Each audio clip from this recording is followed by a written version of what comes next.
దైవజనులు ప్రవీణ్ గారు ఎప్పుడు ఈ మాట చెప్తారు. ప్రవీణ్ గారు చెప్తారు కదా ఈ మాట ఏమని, ఆయన మన రాజు, హి ఈజ్ మై కింగ్. ఆయన మన రాజు, ఆయన రాజు, ఆయన రాజు. రాజు మాత్రమే కాదు, మహిమ కలిగిన రాజు. ఆమేన్. ఏ రాజు?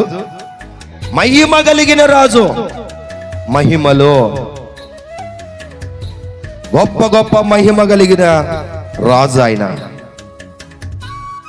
ఎంత మహిమ అంటే ఆయన మహిమ ఈ భూలోకమంతా విస్తరించింది. హల్లెలూయా. భూలోకమంతా ఆయన మహిమతో నిండి ఉన్నది. అంత గొప్ప రాజు, మహిమ కలిగిన రాజు ఆయన.